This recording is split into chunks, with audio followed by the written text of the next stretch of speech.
Je me rappelle de mes cours en exposé magistral dans des amphithéâtres. On est très loin de ça maintenant. Alors, Ania, je vais t'installer pour la réalité virtuelle. Fait que tu te places ici. Parfait.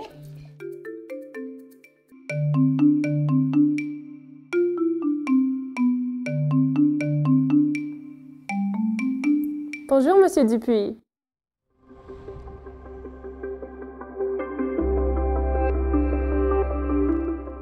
Ici, à la Faculté des sciences infirmières de l'Université de Montréal, on est les premiers au Canada à utiliser la réalité virtuelle immersive à 360 degrés. Alors, je vais commencer par me laver les mains. Alors aujourd'hui, le scénario, c'est une visite à domicile où je rencontre M. Dupuis pour faire un soin de plaie et lui parler de son alimentation puis comprendre un peu mieux comment il vit avec ses conditions de santé. OK, je vais juste nettoyer autour de votre plaie.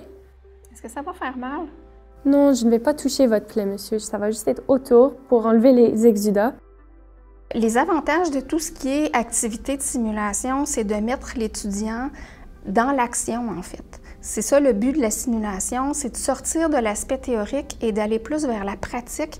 Lorsqu'on est en réalité virtuelle, le gros avantage qu'on a, c'est une immersion vraiment totale, 360 degrés. Plus le scénario est réaliste, et c'est le cas, plus ça rend en fait l'apprentissage intéressant et profond, je dirais. On appelle ça un apprentissage profond, apprendre en profondeur. Donc, on retient les choses parce qu'on les a vécues, on les a expérimentées.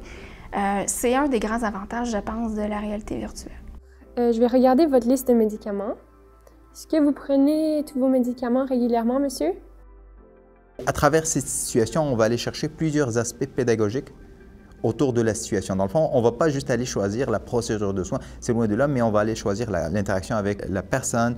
Dans le fond, on est dans un cours de première ligne, donc la prévention, contrôle des infections, la prévention de la maladie, la promotion de la santé, l'aspect familial, l'aspect social, les déterminants de la santé. Donc, plusieurs aspects que l'infirmière va aller chercher, mais en se basant sur une seule situation.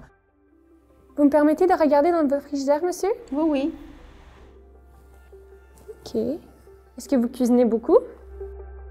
Avec la réalité virtuelle, tu peux constamment faire des pratiques, puis faire des erreurs, réessayer, puis tu peux améliorer ta pratique. Je sens vraiment que le processus de réflexion est différent pendant que je fais la simulation par rapport à quand on est soit en laboratoire ou en train de faire un examen. Tu entres dans la maison de la personne pour prendre ses signes vitaux, c'est toi qui établis l'ordre de ce que tu veux faire.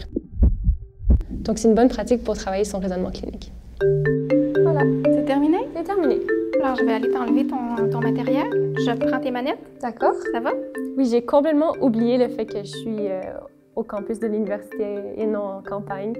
M. Dupuis va bien, il a besoin d'un peu d'enseignement sur certains sujets. En questionnant les étudiants à la fin de leur activité de réalité virtuelle, mais à chaud, il y en a certaines étudiantes qui nous ont partagé que c'était très demandant en termes cognitifs. Donc, ça a mobilisé beaucoup de ressources internes et externes, justement pour répondre à ce scénario de réalité virtuelle. Pour nous, c'est un succès parce que c'est une activité d'intégration. Il y a 20 ans, quand j'ai fait mon cours, c'est sûr qu'on n'avait pas ce genre de technologie-là ou d'innovation ou de possibilités. En fait, c'est une opportunité différente d'apprendre. On sort de la classe traditionnelle et c'est une très bonne chose, autant pour le professeur que pour l'étudiant.